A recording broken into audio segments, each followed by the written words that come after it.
तो जितने भी सीए फाइनल के स्टूडेंट्स हैं ना, चाहे उनका एग्जाम अभी हो, चाहे उनका एग्जाम बाद में हो या उनका एग्जाम कभी भी हो, हर स्टूडेंट का सर ये डाउट रहता है कि हमें एमसीक्यूज किस तरीके से प्रिपेयर करने चाहिए। बिकॉज एक तो उसमें प्रिपेयर करने में प्रॉब्लम ये आती है कि सर इतना ज़्यादा स्कैटर्ड तो एमसीक्यूज हैं। कुछ एमसीक्यूज डाइजेस्ट में दे रखे हैं, कुछ एमसीक्यूज आपके एमटीपी में दे रखे हैं, कुछ आरटीपी में दे रखे हैं, कुछ पीवाईक्यू में दे रखे हैं, कुछ नहीं पता चलता क्या कहाँ पे है। ऊपर से इतना ही नहीं, खिचड़ी और बना रखी कि आपका जो है आपको पता ही नहीं चल पाएगा। लेट्स सपोज आपने फॉरेक्स किया, अब यार मुझे तो फॉरेक्स किया तो मुझे तो फॉरेक्स के एमसीक्यू रिवाइज करने हैं, बट आईसीए की बुकलेट में फिर मर्ज हो गया, फिर आपके अगर एमटीपी में उठाने जाओगे, आरटीपी में उठाने जाओगे, फिर से कोई रैंडम चैप्टर है। तो हमको कैसे पता चलेगा कि सर हमें क्या चीज़ प्रिपेयर करनी चाहिए, कहाँ से प्रिपेयर करनी चाहिए। अननेसेसरी जो है हमारा टाइम वेस्ट होता है। एंड मैं अगर आपको बोलूँ ना सर, एमसीक्यूज रिपीट होते हैं एफएम के अंदर, मैंने खुद देखे हैं सर, जो एमसीक्यूज हैं वो रिपीट हुए हुए हैं एग्जाम के अंदर। इसलिए ये जो एमसीक्यूज है बहुत ज़्यादा इंपॉर्टेंट हो जाते हैं आप लोगों के लिए। तो आपको टेंशन लेने की जरूरत बिल्कुल भी नहीं है, क्योंकि आपको पता है हम जो भी चीज़ लेके आते हैं तो यूनिक लेके आते हैं। सो ये जो मैं आपके लिए वीडियो सीरीज लेके आया हूं ना, बहुत ही कमाल की ये सीरीज होने वाली है। एंड ट्रस्ट में आपको मजा आ जाएगा, ठीक है। इसको रामबाण सॉल्यूशन बोलेंगे आपके एमसीक्यूज का, क्योंकि जो चीज मैंने यहाँ पे बनाई है एंड ये जो वीडियोस मैं लेके आ रहा हूँ बहुत ही ज्यादा हेल्पफुल एंड यूजफुल रहने वाली है। सो अगर अभी आप चैनल पे नए हो, अगर आप अभी चैनल पे नए हो एंड आपका एएफएम का एग्जाम या सीए फाइनल का अटेम्प्ट आने वाला है, तो आपको चैनल को जरूर सब्सक्राइब करके रखना है। बिकॉज ये जो वीडियो सीरीज है एंड जो और भी वीडियोज होंगी वो पार्ट्स के अंदर आएंगी। एंड जैसा इस वीडियो के ऊपर रिस्पॉन्स रहेगा उसी के अकॉर्डिंग हम लोग आगे की चीजें करेंगे। तो वीडियो को एक बार लाइक भी कर देना, ठीक है। अब मैं बताता हूं सर मैंने क्या चीज लेके आया हूं। देखो मैंने ना एक प्रॉपर अरेंजमेंट करी है कि मैंने चैप्टर वाइज जो एमसीक्यूज है उनको डिवाइड कर दिया। चैप्टर वाइज डिवाइड करने का क्या मतलब है, एक एक सर पर्टिकुलर पीडीएफ बनाई मैंने। उसमें जैसे फॉर एग्जांपल ये जो आपके सामने दिख रहा है ये sir mergers and acquisition and business valuation का। मैं बताऊं सर मई 24 से ही आपके एमसीक्यूज इंट्रोड्यूस हुए थे, तो ज्यादा अटेम्प्ट्स हुए नहीं, बट 4 से 5 बार तो उन्होंने मर्जर्स एंड एक्विजिशन का ही एमसीक्यू पूछा हुआ है। 4 से 5 बार मर्जर्स एंड एक्विजिशन का पूछा हुआ है। इसलिए सर आपको ये ध्यान रखना है, कुछ चैप्टर्स बहुत ज्यादा हाई वेटेज रखते हैं एमसीक्यूज के पर्सपेक्टिव के लिए। अब सर इस शीट के अंदर क्या किया है, मैंने सारे एमसीक्यूज कंपाइल कर दिए। मैंने उठाया आपका केस स्टडी डाइजेस्ट आईसीआई का, जिसके अंदर 60-70 केस सिनेरियो था, वो मैंने चैप्टर वाइज बाइफरकेट कर दिया। उसी के अंदर मैंने मर्ज कर दिया। अगर आप यहाँ पे देख पाओगे सर, यहाँ पे मैंने ये भी नहीं करा आप लोगों के लिए, एक तो सिंप्लीफाइड पीडीएफ वर्जन तो बना दिया, बट अगर आप ध्यान से इसमें देख पाओगे मैंने क्या स्पेशल चीज करी है। सो ये खाली इसी वीडियो के अंदर थोड़ा सा टाइम ले रहा हूँ, उसके बाद तो हम मेन कंटेंट पे जाएंगे। तो यहाँ पे अगर आप देखोगे ये केस सिनेरियो नंबर 1 जरूर लिखा, बट मैंने साथ में यहाँ पे सोर्स लिख दी, क्योंकि कई स्टूडेंट को होता है ना सर ये वाला कवर नहीं हुआ, ये कहाँ से आया क्या आया। तो देखोगे ये आईसीआई का केस सिनेरियो है एंड ये आपके एग्जाम के अंदर पूछा हुआ है सितंबर 25 के अंदर। तो आपको समझ आ रहा है कि सर रिपीट होता है एंड साथ में मैंने सोर्स बना दिया। तो एक तरीके से सर एमसीक्यू का भी क्वेश्चन बैंक मिल गया। एंड सर ये पीडीएफ आपको फ्री ऑफ कॉस्ट मिल जाएगी, आराम से मेरे टेलीग्राम चैनल से आप डाउनलोड कर लेना। उसके बाद सर ये पीवाईक्यू हो गए, आईसीआई का केस स्टडी डाइजेस्ट का नंबर हो गया। उसके बाद अगर आप देख पाओगे एमटीपीज वगैरह भी मैंने इंक्लूड करे हुए हैं, एमटीपीज अलग से, आरटीपीज अलग से, जहां पे कॉमन है वो चीज लिखी हुई है। सो यहाँ पे अब जो वीडियो सीरीज आने वाली है सर, क्योंकि मेरे को एक साथ मैं बना सकता था, बट स्टूडेंट का क्या चैलेंज रहता है ना कि सर मैंने अगर मर्जर्स रिवाइज करा, so I want to practice MCQs of mergers only. So इस वजह से I am making this video in a series. अब होगा क्या, जिस चैप्टर में ज्यादा एमसीक्यूज होंगे उसकी इंडिपेंडेंट वीडियो आएगी, एंड जहां पे मुझे लगेगा सर 3-4 एमसीक्यू के केस सिनेरियोज हैं, फिर मैं वहां पे एक मर्ज वीडियो बना के ले आऊंगा, ठीक है। सो बहुत बढ़िया आपके लिए होने वाली है। एंड ट्रस्ट में जितने आपके साथ में लोग प्रिपेयर कर रहे हैं सबके साथ शेयर जरूर करना इस वीडियो को, एंड आपको भी जो है बहुत अच्छे से देखनी है। अब सर आपको करना क्या है, देखो अल्टीमेटली मैं तो आपको कराऊंगा यहाँ पे, और जहां पे मुझे लगेगा सर ये यूनिक पॉइंट है ये आपको बता देना चाहिए, वो भी आप देखोगे, इससे आपके काफी सारे टॉपिक्स रिवाइज भी हो जाएंगे। So whenever you complete a chapter come to this particular series, and वहां पे आपको वो चैप्टर का आधे एक घंटे की वीडियो होगी वो उठा के देख लेनी है, ठीक है। और अगर आपको ये आइडिया बढ़िया लगा हो तो कमेंट सेक्शन में बताना जरूर, ठीक है। और साथ में आपको एक काम करना पड़ेगा कि जैसे जैसे मैं एमसीक्यू सॉल्व करा रहा हूं तो आपको खुद से भी प्रैक्टिस करनी है, क्योंकि आपके पास पीडीएफ रहेगी, चाहे तो आप इसका प्रिंट आउट निकलवा लेना, चाहे नॉर्मल पीडीएफ फॉर्म में इसको रख लेना, एंड वहां से आप इनको साथ साथ सॉल्व कर देना। बिकॉज सर बाद में ऐसा नहीं लगना चाहिए कि यार मैंने इसकी प्रैक्टिस नहीं करी, उसकी नहीं प्रैक्टिस करी। तो आप करके जाओगे उतना ज्यादा आप लोगों के लिए बढ़िया रहेगा, ठीक है। सो आज की वीडियो के अंदर जो हम कवर करने वाले हैं टॉपिक वो होने वाला है sir mergers and acquisition plus business valuation. अब मैं एग्जाम पॉइंट ऑफ व्यू से बता दूं सर, मर्जर्स एंड एक्विजिशन का एमसीक्यू आने के बहुत ज्यादा चांसेस होते हैं, क्योंकि पहले भी आया हुआ है, एंड वैसे भी इसके जो क्वेश्चन स्ट्रक्चर्ड होते हैं वो इस तरीके से ही होते हैं, क्योंकि पार्ट वाइज होते हैं। So it is very easy for ICI to make MCQs out of these questions, ठीक है। तो अब जो है यहाँ पे हम लोग करने वाले हैं सारे एमसीक्यूज साथ में। तो यहाँ पे आप चाहे तो टाइम स्टैम्प नीचे दे देना, बाकी मैं आपको जो है फ्लो में सारे एमसीक्यूज कराता जाऊंगा, ठीक है। तो स्टार्ट करते हैं सर इस वीडियो को बढ़िया से, बहुत ही ज्यादा मजा आने वाला है इसके अंदर, तो साथ साथ जो है आप बने रहो, ठीक है। अब देखो सबसे पहले अगर हम आए केस सिनेरियो नंबर 1 के अंदर, जो कि आईसीआई का केस स्टडी डाइजेस्ट का नंबर 9 सिनेरियो है एंड ये एग्जाम के अंदर भी पूछा गया। तो ध्यान से पढ़ना क्वेश्चन को, और सर चैप्टर करने के बाद करोगे तो आपके लिए इजी रहेगा। एक साथ बैठ के देखने में फिर अननेसेसरी टाइम वेस्ट करने वाली बात है, कोई आपको कुछ होगा भी नहीं, आप खाली वीडियो निकाल दोगे 2-3 घंटे की, तो वो काम अपने को करना नहीं है। ध्यान से पढ़ो इस क्वेश्चन को। ABC limited is planning to acquire XYZ limited. ABC कौन है आपका, एबीसी एक्वायरर है एंड XYZ कौन है आपका टारगेट कंपनी है। ठीक है, साथ साथ मैं आपको बताते जा रहा हूँ चीजें। सो ये target company, the following information is available in this respect. तो क्या बोला यार, जो एबीसी है उसके शेयर्स कितने हैं, 12 लाख शेयर्स हैं, एमपीएस कितना है, 16 रुपीज है एंड उसका पीई रेशो 20 टाइम्स है। उसके बाद XYZ का सेम डेटा दे रखा है। ABC limited plans to acquire the whole XYZ limited by issuing shares at its market price of 16। अब अगर आपको याद होगा सर, इसके अंदर दो मेथड होते हैं, या तो आप एक्विजिशन थ्रू शेयर्स कर सकते हो, एक्सचेंज जो इस केस के अंदर दे रखा है, या एक केस होता है कि आप क्या करते हो सर, उसको कैश में पे करते हो, तो कैश वाला केस तो खत्म हो गया। दूसरी चीज क्या होती है सर, एक्सचेंज रेशो निकलता है। बट इस केस के अंदर अगर आप देखोगे कि एक्सचेंज रेशो आपको निकालने की जरूरत नहीं है, क्योंकि इन्होंने क्या बोला कि आप जो है 16 रुपए की मार्केट प्राइस पे एक्वायर करोगे। तो यहां पे जब भी क्वेश्चन के अंदर इस तरीके का डेटा बोला जाता है कि मार्केट प्राइस के हिसाब से करेंगे, तो आपको एक परचेज कंसिडरेशन निकालनी पड़ती है, या तो क्वेश्चन में गिवन होगी या मार्केट वैल्यू निकाल लेना टारगेट की, और उसको आप मार्केट प्राइस पर शेयर से डिवाइड करोगे तो डायरेक्टली नंबर ऑफ शेयर आते हैं, इसमें एक्सचेंज रेशो नहीं आता। It is expected that the price of the ABC Limited share will remain constant after the acquisition। क्या कह रहा है कि यार आफ्टर द एक्विजिशन भी एबीसी कंपनी जो मर्ज कंपनी है उसका प्राइस क्या रहने वाला है, कांस्टेंट, यानी कि पोस्ट मर्जर प्राइस भी सेम रहने वाला है। तो देखते हैं, purchase consideration is 80 lakh rupees. सबसे पहले आपसे पूछ रहा है कि ईपीएस बताइए of ABC limited and XYZ limited before acquisition are respectively. Before acquisition बताओ ईपीएस कैसे निकलेगा। जितना अगर आपको डेटा दिख रहा है सर, ईपीएस के लिए आपको यहाँ पे एमपीएस तो दे रखा है, पैट तो नहीं दे रखा, तो डायरेक्ट मोड से जा नहीं सकते। दूसरा मोड होगा सर पीई रेशो यूज करिए। तो मुझे बताओ पीई रेशो का क्या फॉर्मूला होता है sir, P is equal to MPS upon में ईपीएस। तो अगर मुझे पीई दे रखा है दोनों का, एमपीएस दे रखा है, तो पीई डिवाइडेड बाय एमपीएस कर दूंगा तो मेरा ईपीएस आ जाएगा। Sorry, MPS divided by PE ratio कर दूंगा तो मेरा ईपीएस आ जाएगा। तो मुझे बताओ कितना आ रहा है इसका आंसर। तो सिंपली आपने क्या करना है सर, आपका एमपीएस 16 का था, डिवाइडेड बाय 20 के पी रेशो से ये 0.8 आएगा, तो ये हो सकता है या ये हो सकता है। उसके बाद दूसरा बताओ कितना आएगा, 20 डिवाइडेड बाय 10, तो वो 2 आ जाएगा। तो आंसर क्या हो गया सर आपका, ए आंसर हो जाएगा पहले पार्ट। सेकेंड पार्ट देखेंगे क्या कह रहा है कि EPS of ABC limited after acquisition is. मुझे बता सकते हो सर पोस्ट मर्जर ईपीएस का फॉर्मूला क्या होता है। ध्यान से देखना, मैं साथ साथ आपको इसीलिए फॉर्मूला भी रिवाइज कराते जाऊंगा। सर सिंपल सा करना होता है, पैट लेना होता है एक्वायरर का, पैट लेते हैं टारगेट का, एंड प्लस अगर कोई सिनर्जी होती है तो वो ले लेते हैं। डिवाइड में क्या आ जाता है sir, total number of shares. क्या आता है, total number of shares, total number of shares. तो इसमें अगर आपने जितने भी इशू करे हैं वो भी लेने पड़ेंगे। अब मुझे बताओ दोनों कंपनीज का पहले तो पैट बताना पड़ेगा आपको कितना है। तो सर अगर आपके पास पैट डायरेक्टली नहीं है तो आप पैट कैसे निकाल सकते हो, जो भी अर्निंग पर शेयर है उसको अगर हम नंबर ऑफ शेयर से मल्टीप्लाई कर दे तो हमारा पैट आ जाएगा। सो मुझे बताओ यहाँ पे कितना पैट बनेगा। तो अगर आप ध्यान से देखोगे, पहले का ईपीएस था 0.8, इसके शेयर्स थे 12 लाख, इसका ईपीएस था 2, इसके शेयर्स थे 4 लाख, सिनर्जी कुछ नहीं बोला तो 0 मानेंगे। नंबर ऑफ शेयर्स की अगर मैं बात करूंगा तो सर मेरे 12 लाख तो ओरिजिनल शेयर्स थे। बताओ कितने शेयर्स इशू करे होंगे, यहाँ पे एक्सचेंज रेशो तो है नहीं तो वैसे नहीं निकाल सकते। सिंपली क्या करना पड़ेगा sir, PC divided by MPS कर देना, यानी कि आप 80 लाख को डिवाइड कर दो आपके एमपीएस से जो बोला था 16, तो कितना आ जाएगा बताओ एक बार 80 लाख का। Sir this is 55 lakh shares, तो ये 17 लाख नीचे आ जाएगा। एक बार सॉल्व करके बताओ कितना आ रहा है सर। ये सिंपली 1.04 का क्या आ रहा है, मेरा ईपीएस आ रहा है। तो इसका आंसर क्या हो जाएगा, सी पार्ट इसका आंसर हो जाएगा। इसके बाद देखो एग्जाम के अंदर भी आपको एमसीक्यूज में टाइम सेव करना होता है, तो जिस तरीके से मैं करा रहा हूँ इस तरीके से आप देखते चलोगे, क्योंकि जो मैंने अपने जब मैं कराता हूँ क्वेश्चंस भी प्रैक्टिकल, तो एक मेरा सर्टेन अप्रोच रहता है क्वेश्चंस को डील करने का। आपको भी वो चीज़ें फॉलो करनी है तो आपके लिए बहुत ईजी रहेगा। एंड मैं बताऊँ सर, ये क्वेश्चंस मैंने सॉल्व नहीं करे हुए। अगर आपको लगता है कि सर मैंने पहले बैठ के ये सॉल्व करे, मैंने नहीं करे हुए, आपके साथ ऑन द स्पॉट कर रहा हूँ, तो हो सकता है कहीं पर थोड़ा बहुत ऊपर नीचे भी हो, बट हम देख रहे हैं कि यार अगर हम फर्स्ट टाइम में ही बैठ रहे हैं या फिर हम चैप्टर पढ़ने के बाद बैठ रहे हैं तो कितना टाइम लगेगा। तो देखो पी रेशो क्या पूछ रहा है, of ABC limited after acquisition. अब बताओ पी रेशो कैसे निकलता है सर, एमपीएस अपॉन में ईपीएस। क्या अभी आपने ईपीएस निकाला है पोस्ट मर्जर आफ्टर मर्जर का, तो वो तो 1.04 है। एमपीएस बताओ कितना है सर, एमपीएस निकालना नहीं है, उन्होंने क्वेश्चन में बोला है कि आपका जो मार्केट प्राइस होगा वो कांस्टेंट रहने वाला है आफ्टर मर्जर। तो मार्केट प्राइस अगर 16 था तो आज भी वो 16 ही रहने वाला है।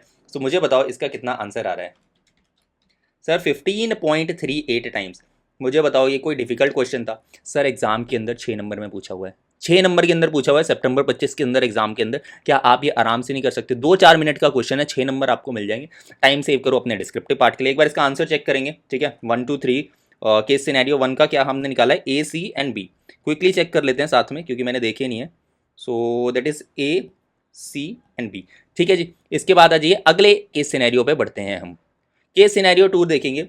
ए limited wants to acquire D limited. A हमारा एक्वायरर हो गया एंड डी हमारा टारगेट हो गया and has offered a swap ratio. यहाँ पे कौन सा मोड है सर? शेयर्स वाला है, स्वैप रेशो बता रखा है 0.5 शेयर आपको निकालना पड़ेगा। ठीक है, एंड आपसे क्या क्या डेटा गिवन है? पैट गिवन है, नंबर ऑफ शेयर्स गिवन है, तो मैं आराम से ईपीएस निकाल सकता हूँ इससे।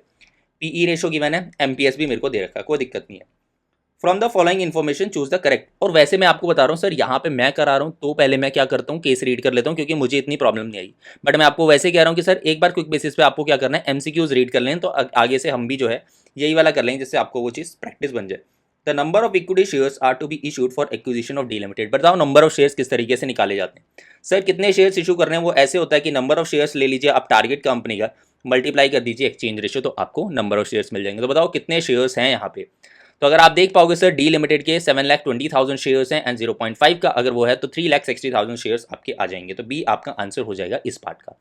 नेक्स्ट इज आस्किंग कि EPS of A limited after acquisition क्या होगा? फॉर्मूला मैं पहले बता चुका हूं, तो सिंपली मैं क्या निकालूंगा? ईपीएस। तो ईपीएस कैसे निकलेगा सर? दोनों का पैट लेना है, 72 lakh plus 14.4 lakh and synergy कुछ नहीं बोली। नंबर ऑफ शेयर्स बताओ कितने होंगे? 24 लाख ऑलरेडी थे। अभी हमने शेयर्स कितने निकाले? 3.6 लाख। तो ये बताओ कितना आ रहा है एक बार? 72 plus 14.4 and this will be 27.6। तो सर ये आ रहा है 3.13 रुपीज़ का ईपीएस आ जाएगा, 3.13। इसके बाद देखिए पूछ रहा है इक्विवेलेंट अर्निंग पर शेयर। ये क्या होता है sir equivalent earning per share? आपको पता है जब टारगेट कंपनी को, ये आपने जो ईपीएस निकाली है ये तो एक शेयर पे निकाली है। मुझे बताओ जब टारगेट कंपनी को शेयर्स मिले, सो ऐसा थोड़ी है उसको एक शेयर के बदले एक शेयर ही मिल गया, उसको तो एक शेयर के बदले आधा मिला है, तो अर्निंग्स में भी उसका कितना हो जाएगा? फिर आधा हिस्सा हो जाएगा। इसलिए हमें क्या करना पड़ता है, ईपीएस को एक्सचेंज रेशियो से मल्टीप्लाई करते हैं। अगर हमसे इक्विवेलेंट ईपीएस पूछा है तो हम ये करेंगे एंड इक्विवेलेंट एमपीएस पूछा होगा तो एमपीएस इनटू एक्सचेंज रेशियो कर देंगे। तो इसमें ईपीएस पूछा हुआ है, ईपीएस कितना निकाला अभी आपने? 3.13 और एक्सचेंज रेशियो कितना है? 0.5 का। तो बताओ कितना आ रहा है? 1.57। तो आंसर नंबर सी। इसके बाद देखिए A limited PE multiple remains unchanged then the पूछ रहा है, कह रहा है कि अगर जो आपकी ए लिमिटेड है आफ्टर मर्जर उसका जो पीई मल्टीपल है वो अनचेंज रहे, तो अगर पीई मल्टीपल अनचेंज का मतलब क्या हो गया सर? ईपीएस आपके पास निकल गई एंड मुझे बताओ पुराना पीई था कितना इनका? 5 टाइम्स। सो अगर सर मेरे को पीई इतना दे रखा है, ईपीएस अभी आपने निकाला 3.13 का, can you tell me what is the market price of this particular thing? तो सर एमपीएस आ जाएगा इसका 3.3 इंटू में 5, क्योंकि आपको पता है क्रॉस हो जाएगा वहाँ से। 5 इंटू 3.13 विल बी और 15.65 रुपीज़। कितना आ रहा है सर ये? 15.65।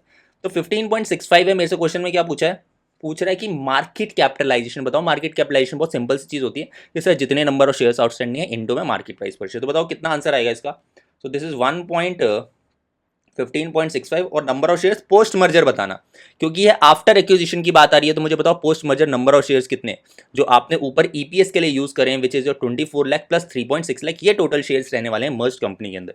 तो विच इज योर 27.6 लाख। तो ये आ जाएगा 431.94 लाख की आपकी क्या हो जाएगी सर? मार्केट कैपिटलाइजेशन हो जाएगी। Very very simple questions and exam के अंदर आते हैं इस चैप्टर्स में, अभी भी कह रहा हूँ। तो हमने आंसर्स क्या निकाले sir? B C and B C C and triple C. Second case scenario का आंसर देखेंगे एक बार। So this is B C C C. ठीक है जी, आ जाओ। हम मैंने साथ में आंसर इसीलिए नहीं लिखे क्योंकि सर फिर वो वैसा हो जाता है, थोड़ा सा बायस आ जाता है आंसर निकालते टाइम। अगला क्वेश्चन देखेंगे। एक तो आपसे मार्केट वैल्यू पूछी गई है इक्विटी की, okay, and higher interest rate है, ओके ठीक है। उसके बाद क्या है? Propose acquisition will result in, ठीक। सो कुछ क्वेश्चन दे रखे हैं, एक बार देखते हैं क्योंकि क्वेश्चन से तो क्लियर नहीं हो रहा क्या टाइप का क्वेश्चन।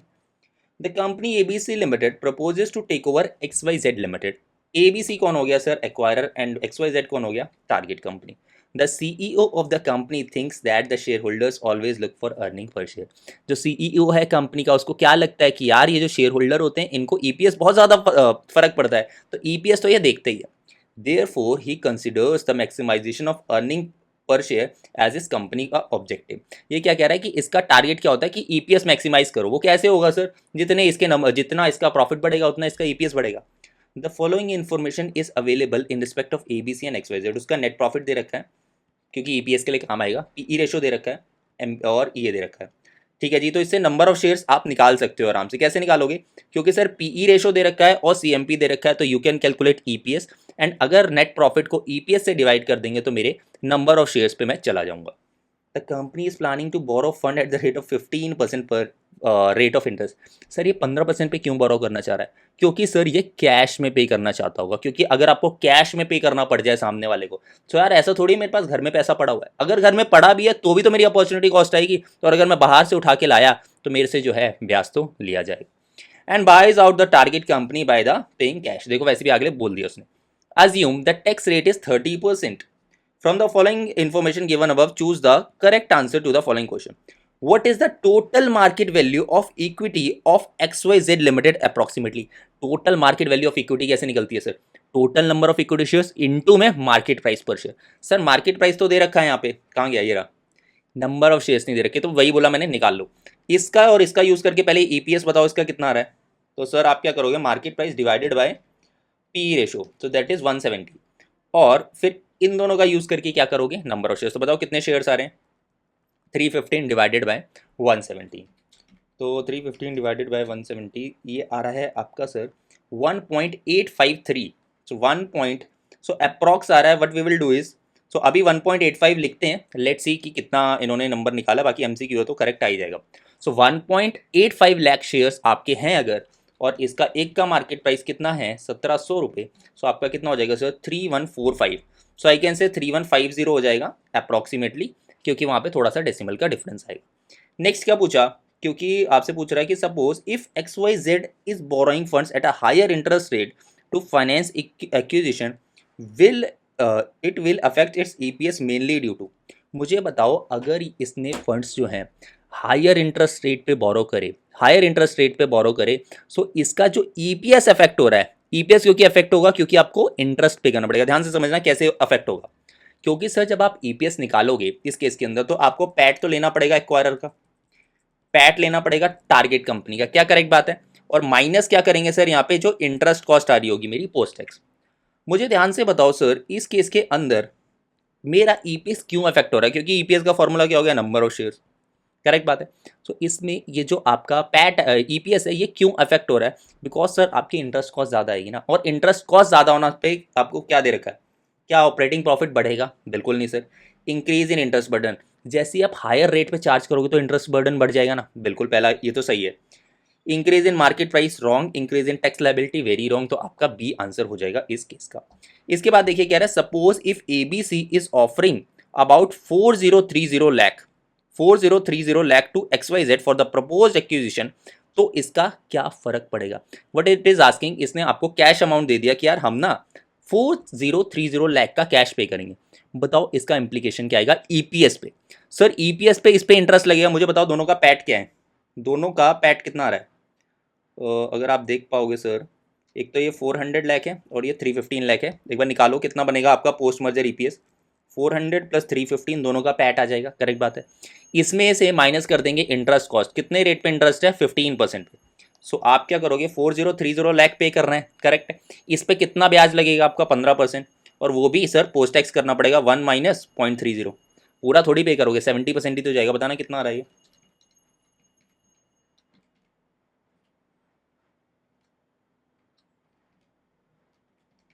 तो अगर आप देखोगे तो सर ये 291.85 आ रहा है, ठीक है, 291.85 आ रहा है। Let me check once again, एक बार चेक कर लेता हूँ मैं इसको, so just to be clear, हाँ 291.85 आ रहा है। और नंबर ऑफ शेयर्स बताओ मुझे, इस वाले केस में अगर मेरा कैश से एक्विजिशन हुआ है तो मेरे नंबर ऑफ शेयर्स पे क्या इफेक्ट पड़ेगा, सर सेम ही रहने वाले हैं। अगर आपने शेयर्स इशू ही नहीं करे तो शेयर्स तो सेम रहेंगे। कितने शेयर्स थे बताओ इसके, नहीं दे रखे, निकालने पड़ेंगे। इन दोनों का यूज़ करके ईपीएस बताओ इसका।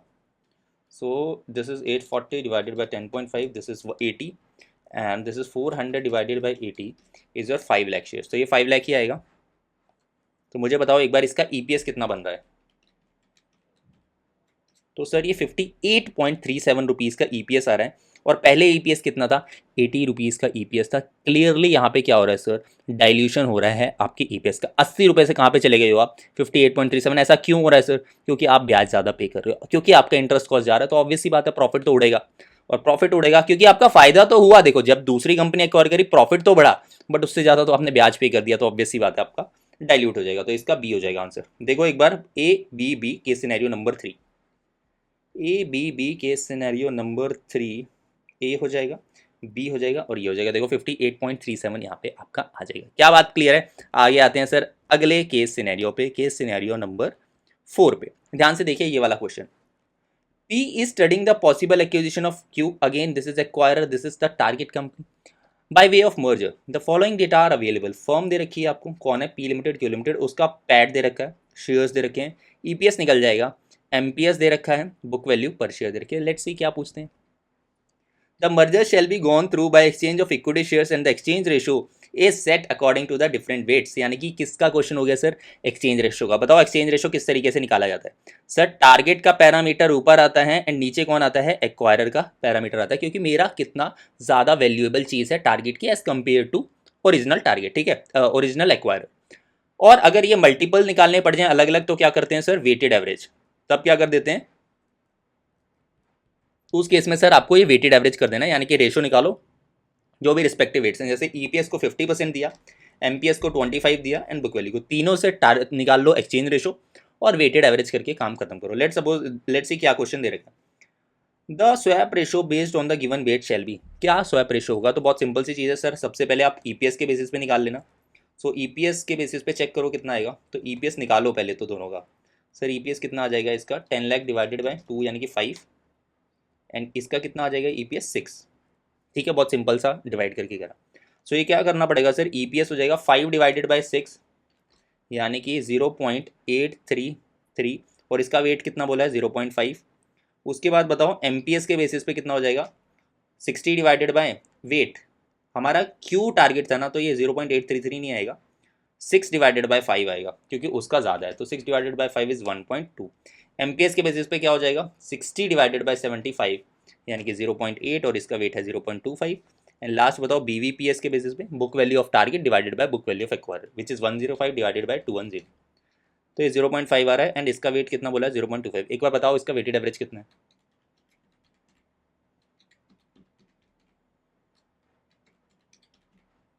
सर आ रहा है 0.925। 0.925 आंसर आ गया आपका सर बी। क्या बहुत सिंपल सा क्वेश्चन है। इसके बाद देखो, और ये एमटीपी के अंदर भी पूछा गया था। Based on the swap ratio as per the assigned weights the total number of shares to be issued. Shares कैसे निकलते हैं सर? टारगेट के शेयर्स इनटू में एक्सचेंज रेशो। एक्सचेंज रेशो अभी आपने निकाला और टारगेट के शेयर्स कितने थे? 50,000। सो 50,000 से मल्टीप्लाई करके निकाल लो इनटू एक्सचेंज रेशो यानी कि 46,250 शेयर्स। ये भी हो गया। पोस्ट मर्जर ईपीएस कैसे निकालते हैं? वही सेम चीज़, दोनों का पैट ऐड किया divided by number of shares. So दोनों का पैट कितना है सर? 10 लाख प्लस 3 लाख और शेयर्स कितने हो जाएंगे? ओरिजिनल कितने हैं एक्वायरर के? 2 लाख और यहाँ पे कितने इशू कर रहा हूँ? 46,250। बताओ कितना आ रहा है? 13 lakh divided by 2,46,250। This is 5.28 rupees. तो ये आपका सी आंसर हो जाएगा। इसके बाद देखिए, in case Q limited wants to be sure that, और आपको भी ऐसी ही स्पीड होनी चाहिए। मैं आपको बता रहा हूँ, जब आप खुद करते हो ना तो भी आपको इसी तरीके की स्पीड होनी चाहिए कि you are able to grab की क्या क्या जल्दी जल्दी पूछा गया। तो देखो, अगर ऐसा नहीं है, कुछ लोगों को टाइम भी लग सकता है, इट्स एब्सोल्युटली फाइन। एंड जिन लोगों का फास्ट हो जाता है तो उतना करा, बट वी हैव टू। हम ये प्रैक्टिस कर किस ले रहे हैं मुझे बताओ? आज अगर सबका वही स्पीड होती तो हमको ये प्रैक्टिस करने की जरूरत ही नहीं पड़ती। ये कर ही इसी ले रहे हैं कि अगर कोई ऐसा स्टूडेंट है जिसको टाइम लगता है तो वो भी उसी स्पीड पे पहुंच पाए एंड एग्जाम के अंदर जो है वहाँ पे वो टाइम सेव कर पाए। ठीक है, इसके बाद देखो क्या कह रखा है, इंश्योर दैट। अच्छा, Q limited wants to, Q कौन था? Q is your target company, wants to ensure that EPS is not diminished by merger. यानी कि ये क्या कह रहा है कि सर इसका जो पोस्ट मर्जर ईपीएस है वो सेम रहना चाहिए। तो उस केस में मुझे बताओ रेलिवेंट एक्सचेंज रेशियो, बहुत ध्यान से सोच के बताना। सर जो हम पोस्ट मर्जर ईपीएस निकालते हैं वो पूरी कंपनी का होता है, करेक्ट बात है। सो एक्वायरर के लिए तो ठीक है, उसमें कोई प्रॉब्लम नहीं है। बट अगर हम वो पोस्ट मर्जर ईपीएस को कंपेयर करना चाह रहे हैं, या एक तरीके से आप कह सकते हो ये बात किसकी हो रही है? टारगेट के परस्पेक्टिव से। तो ये क्या कह रहा है, इसका जो प्री मर्जर ईपीएस था टारगेट का, वो किसके बराबर होना चाहिए? Post merger EPS of of क्या होगा यहाँ पे सर? एक्सचेंज रेशियो से मल्टीप्लाई करना पड़ेगा, क्योंकि तभी वो टारगेट का हिस्सा आएगा। तो इनटू में एक्सचेंज रेशियो करेंगे। मुझे बताओ प्री मर्जर दे रखा है आपको बुक के अंदर, कितना है इसका pre merger EPS target company का? 6। तो ये चाह रहे हैं हम इसको ना बदलें। पोस्ट मर्जर ईपीएस कैसे निकलता है मुझे बताओ? वही सेम, दोनों का पैट लेंगे, दोनों का पैट ऐड करो, 10 लाख प्लस 3 लाख। बस नीचे क्या आएगा सर? Number of shares. ध्यान से देखना, यहाँ पे ध्यान से देखना सर, नंबर ऑफ शेयर्स कितने आएंगे? ओरिजिनल तो ठीक है, ओरिजिनल तो 2 लाख आने वाले हैं, बट सर यहाँ पे हमें एक्सचेंज रेशो पता नहीं है। तो वो कैसे निकलता है? टारगेट कंपनी के शेयर्स दैट इज 50,000 इनटू में हम एक्स मान लेंगे या एक्सचेंज रेशो लिख देंगे क्योंकि हमें शेयर्स नहीं पता है, और इनटू में बताओ एक्सचेंज रेशो कितना है, पता नहीं, वो भी नहीं पता। इसको आपको सॉल्व करना है, आपका आंसर आ जाएगा। तो बताओ कितना आ रहा है, ये 12 लाख ये हो जाएगा, और ये हो जाएगा 3 lakh, 3 lakh into exchange ratio, और ये 13 लाख इंटू एक्सचेंज रेशो, बता दो कितना आएगा। 3 लाख को उधर ले जाओगे तो 10 lakh exchange ratio, 12 divided by 10, 12 divided by 10 which is your 1.2 का रेशो आ जाएगा। और सर एग्जाम में अगर ये वैसे करना होता प्रेजेंटेशन में तो टाइम लगता है, बाकी इसमें तो सर कुछ नहीं, इतना आप आराम से लिख लेना, एक शीट के अंदर सॉल्व हो जाएगा। तो ये सिनेरियो भी आपका खत्म हो जाता है। इसके एक बार आंसर देखेंगे, बी ए सी बी के सिनेरियो 4, BACB के सिनेरियो 4, BACB करेक्ट बात है, ठीक है। आगे बढ़ेंगे एक बार, और ठीक है, तो केस सिनेरियो नंबर 4 भी यहाँ पे आपका कंप्लीट हो जाता है। We will focus on case scenario number 5, ये भी एमटीपी में आया है एक बार केस डाइजेस्ट में। AES wants to acquire DNF, यानी कि ये एक्वायरर हो गया, ये टारगेट कंपनी हो गई, and has offered a swap ratio, I guess same ही क्वेश्चन लग रहा है बट लेट्स सी, 1.2 एंड 0.5 पर शेयर फॉर ईच लिमिटेड, ठीक। उसका पैड दे रखा है, शेयर्स दे रखे हैं, पीई रेशो दे रखा है और एमपीएस दे रखा है। ध्यान से पढ़ना क्वेश्चन को, कह रहा है कि एईएस एक्वायरर है एंड डीएनएफ कौन है, टारगेट कंपनी है। स्वैप रेशो आपको बता दिया क्वेश्चन के अंदर 1.2 का है। सबसे पहले पूछ रहा है कि यार कितने नंबर ऑफ शेयर्स इशू करोगे, टारगेट के शेयर्स इंटू एक्सचेंज रेशो, यानी कि आपका टारगेट कौन है ये, तो 3,60,000 इंटू 0.5, 1,80,000 हो जाएगा। उसके बाद पूछ रहा है ईपीएस क्या होगा आफ्टर द एक्विजिशन, यानी कि ये इन दोनों का सम करोगे तो ये कितना आ रहा है आपका 36 plus 7,20,000 is your 43.2 lakh. Number of shares कितने हो जाएंगे, 12 लाख पहले से थे, 1,80,000 और इशू करेंगे तो 13.8 लाख। बता दो कितना आ रहा है ईपीएस, तो ये आ जाएगा 3.13, सी हो जाएगा। इक्विवेलेंट अर्निंग पर शेयर कैसे निकालोगे, इस ईपीएस को मल्टीप्लाई कर देना एक्सचेंज रेशो, पिछले के जैसा सेम क्वेश्चन है तो इतना डिटेल में मैं नहीं करा रहा।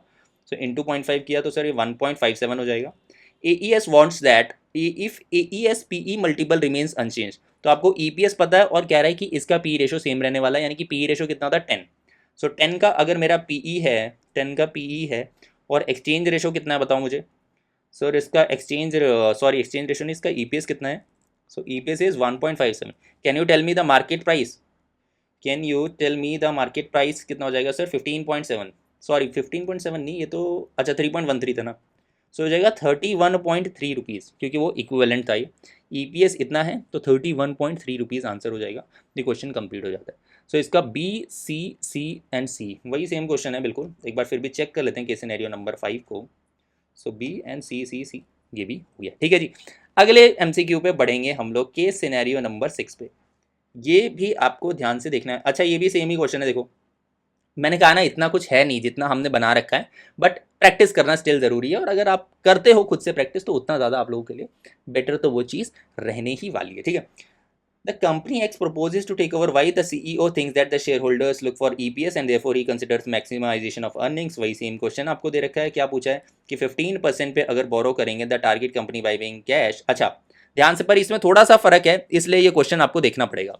सबसे ऊपर क्या बोला सर, एक्स लिमिटेड किसको टेक ओवर कर रहा है, ये एक्वायरर हो गया, ये टारगेट कंपनी होगी। So X is your acquirer and Y is your target company. उसका नेट प्रॉफिट गिवन है, उसका पीई रेशो गिवन है, उसका करंट मार्केट प्राइस पर शेयर गिवन है। क्या पूछ रहा है उसमें भी यही बोला उसने कि जो आपके शेयर होल्डर्स हैं वो ईपीएस देखते हैं। सो ऑब्जेक्टिव क्या है कंपनी का या सीईओ का कि हमें जो है भाई ईपीएस को मैक्सिमाइज करना है। बट क्वेश्चन देखो क्या पूछा, if the company borrows funds at 15% rate of interest, यानी कि कैश में पे कर रहे हैं, ये बात तो क्लियर होगी, कैश में पैसे लेके आना और पे करना है। सो मैं जो पैसे बोरो करता हूँ 15% की ब्याज लगती है। टैक्स रेट बताइए आपको इसके अंदर, टैक्स रेट बताइए। So how much it should offer to maintain EPS assuming tax rate 30%, यानी कि क्या कह रहा है सर, टारगेट कंपनी अपना एक्वायरर कंपनी अपना ईपीएस मेंटेन करना चाह रही है आफ्टर द मर्जर भी। व्हाट इट इज सेइंग कि यार जो हमारा प्री मर्जर ईपीएस होगा एक्वायरर का और जो पोस्ट मर्जर ईपीएस होगा एक्वायरर का वो सेम होना चाहिए, ये सेम होना चाहिए। ये बताओ फॉर्मूला डालो और आराम से निकलेगा। इस केस में यही करना है, क्वेश्चन में यही बोला कि हमें सेम रखना है क्योंकि मेंटेन करना है। सो मेंटेन करना है तो मुझे बताओ प्री मर्जर ईपीएस है कितना सबसे पहले, तो एक्स लिमिटेड का अगर आप निकालोगे सर ये आपको ईपीएस निकालना है, so that will be your 42 divided by 10.5 which is 4, तो ये 4 है। और पोस्ट मर्जर ईपीएस निकलता कैसे है सर, ध्यान से देखना कैश वाले केस में। तो 80 लाख का ये लोगे प्लस 15.75 लाख का ये लोगे, माइनस क्या करना पड़ेगा सर ब्याज, डिवाइड में तो नंबर ऑफ शेयर सेम ही आएंगे, डिवाइड में नंबर ऑफ शेयर्स बताओ कितने दे रखे हैं आपको नहीं पता मुझे, तो ये अगर मेरा 4 है तो नंबर ऑफ शेयर्स मेरे 20 लाख शेयर्स आ रहे हैं, ठीक है। सो नीचे 20 लाख आ जाएगा, माइनस बताओ इंटरेस्ट कितना आएगा। क्या सर आपको पता है यहाँ कैश में आप कितना पे करने वाले हो? नहीं, तो लेट करना पड़ेगा कैश अमाउंट एक्स, ठीक है, क्योंकि पता ही नहीं है मुझे, वही तो निकालना है ना, तभी तो निकलेगा मेरा आंसर। सो उसको अगर मैं एक्स मान लूँ, उस पर ब्याज कितनी लगेगी बताओ? 15% की। और पोस्ट टैक्स करेंगे तो क्या करना पड़ेगा? 1 माइनस 0.3। बस इसको सॉल्व करना है, आंसर आएगा। तो करो इस पर एक बार सॉल्व। तो अगर आप सॉल्व कर रहे हो तो सर एक्स आ रहा है 150 एल, यानी कि 150 लाख रुपीज़ आप कैश पे करोगे तो हमारा ईपीएस सेम रहेगा, क्योंकि उस केस के अंदर फिर क्या प्रॉब्लम नहीं आएगी, आपने जितना कैश पे करा होगा और ब्याज जो इतना आ रहा होगा वो चीज़ आपकी मैच कर जाएगी, तो आपको कोई प्रॉब्लम नहीं आएगी। सो यहाँ पे 150 लाख रुपीज़ आप पे करोगे तो आपका ईपीएस सेम रहेगा, चाहे तो आप चेक करके देख लेना। Maximum exchange ratio. अब सर मुझे एक बात बताना, आपने क्या minimum exchange ratio and maximum exchange ratio सुना है? मुझे एक बात बताओ सर, मैक्सिमम एक्सचेंज रेशो किसके पर्सपेक्टिव से होता है? टारगेट के पर्सपेक्टिव से होता है कि एक्वायरर के? मुझे बताना यार। जब खरीदने वाला आएगा, जब वो खरीदने वाला आएगा तो वो आपको क्या बोलेगा? लेट सपोज आप मेरे से ना कोई सामान खरीदने आ रहे हो, ठीक है, आप मेरे से सामान खरीदने आ रहे हो, आप क्या बोलोगे कि यार मैंने लेट सपोज मुझे ये कैलकुलेटर बेचा। तो कई लोगों को ये नहीं समझ आता सर मैक्सिमम और मिनिमम किसके पर्सपेक्टिव से, तो ध्यान से समझना। मैंने कहा सर ये मुझे कैलकुलेटर बेचना है, आप आओ मेरे पास खरीदने। सो आप मुझे क्या प्राइस कोट करोगे? क्या आप मुझे ये बोलोगे कि यार देखो मैं तुम्हें कम से कम तो इतने पैसे दे दूंगा, बाकी तुम जितने भी बोलो उतने दे दूंगा? क्या आप ये बोलोगे? या आप ये बोलोगे देख भाई, सबसे मैं ज़्यादा से ज़्यादा मैं इतने दे सकता हूँ, ज़्यादा से ज़्यादा मैं इतने ही दूंगा? क्या जब आप खरीदने वाले के पर्सपेक्टिव से देखते हो या एक्वायरर के पर्सपेक्टिव से देखते हो तो आप यही प्राइस कोट करोगे, ज़्यादा से ज़्यादा इतना ही दूंगा? भाई कुछ खरीदने में जाते हो ये बोलते हो ना, देखो यार ज़्यादा 1000 लगा लो, इससे ज़्यादा नहीं दूंगा। क्या कभी आपने ये बोला कि नहीं 800 तो दे दूंगा, उससे ज़्यादा होगा तो भी दे दूंगा? ऐसा नहीं होता। सो एक्वायरर के पर्सपेक्टिव से मैक्सिमम एक्सचेंज रेशो निकला जाता है। एंड सेम अगर मैं बोलूँ कि मैं मुझे बेचना है और आपको मैं बोल रहा हूँ, तो मैं यही बोलूँगा ना कि यार देखो कम से कम तो मैं इतना लूंगा। क्या मैं ये बोलूंगा कि नहीं यार ज़्यादा से ज़्यादा मैं इतना लूंगा, बाकी तुम कम दोगे तो भी चलेगा? ऐसा थोड़ी होता है। मैं ये बोलूंगा भाई मिनिमम इतना चाहिए मुझे, बाकी तू जितना ज़्यादा दे देगा यार उतना हमको क्या प्रॉब्लम है। ऐसे ही वो बोलेगा यार तू जितना ज़्यादा सस्ता दे दे हमको क्या प्रॉब्लम है। तो मिनिमम ऐसा होता है कि मैक्सिमम एक्वायरर के पर्सपेक्टिव से होता है एंड मिनिमम आपका टारगेट के पर्सपेक्टिव से होता है। क्या आपको ये बात समझ आती है? सो आप देखो यहाँ पे क्या पूछा है कि maximum exchange ratio which the company should offer so that the company could keep EPS at its current level.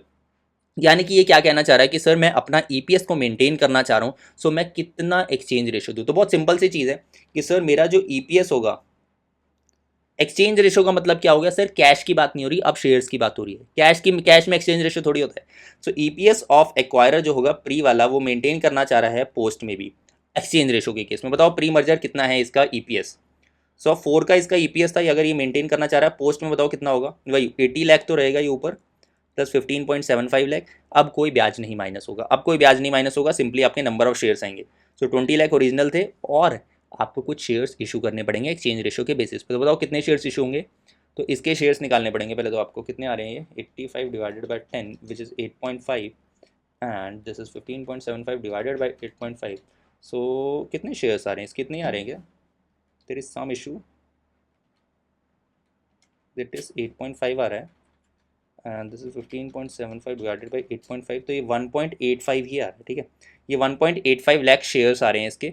So 1.85 lakh into में आपको क्या करना पड़ेगा सर? एक्सचेंज रेशो, जो कि मुझे नहीं पता, निकालना है। सो यहाँ पे इसको सॉल्व करो एक बार, कितना आएगा? ये 80 लाख ही हो जाएगा डायरेक्टली पहले तो 1.85 इंटू 4। तो सर इसको अगर आप सॉल्व करोगे तो ये कितना आ रहा है एक्सचेंज रेशो? अगर आप ध्यान से देख पाओगे तो 15.75 डिवाइडेड बाय आपका आ जाएगा कितना? ये 1.85 इंटू 4।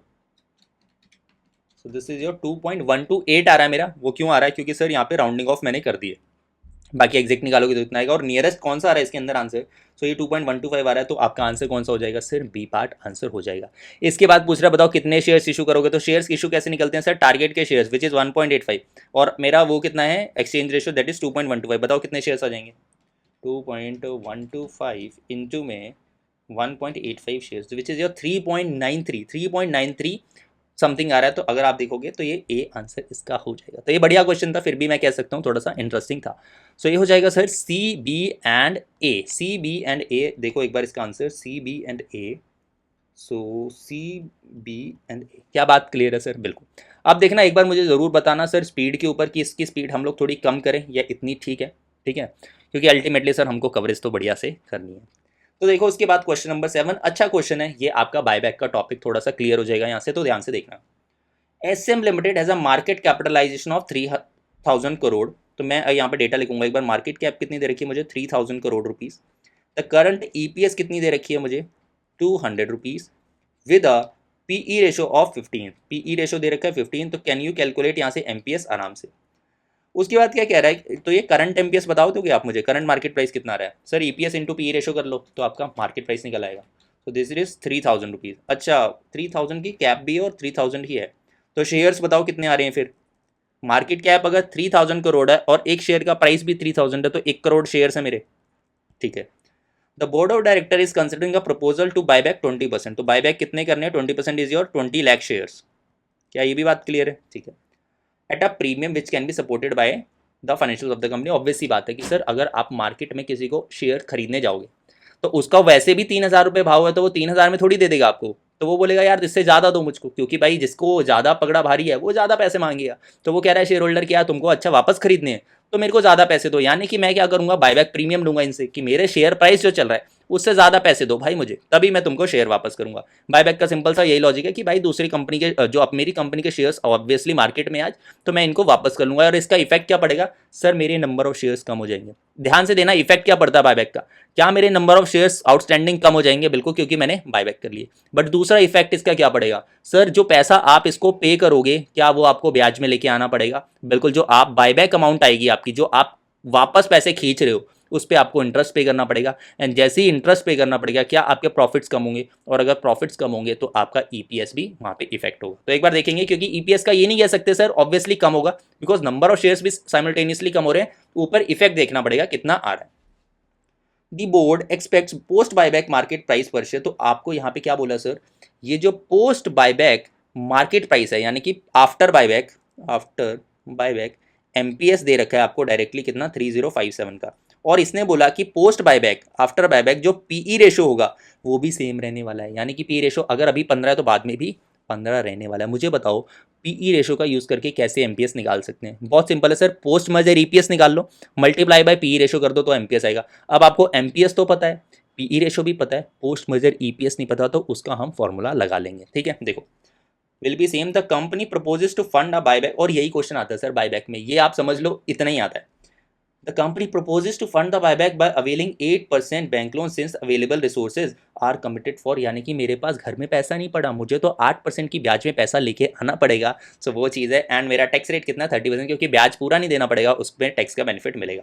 सबसे पहले पूछ रहा है कि the number of shares propose to be bought back, वो हम पहले ही निकाल चुके हैं 20 लाख शेयर्स, तो यानी कि C answer. The interest amount which can be paid for availing the bank loan shall B.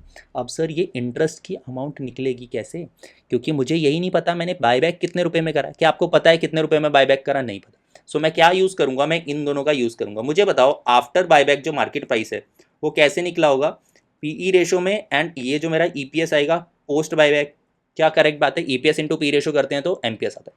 मुझे बताओ एमपीएस तो इन्होंने मुझे दे दिया आज का 3057, पी रेशो भी मुझे दे दिया 15 रुपीज़ का। मुझे बताओ ईपीएस किस तरीके से निकलेगा।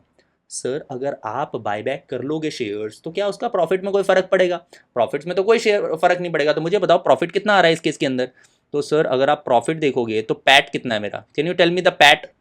सर अगर 200 रुपये का अर्निंग पर शेयर है और 1 करोड़ शेयर है तो 200 करोड़ का पैट है, तो ये हो जाएगा कितना 200 करोड़, ठीक है।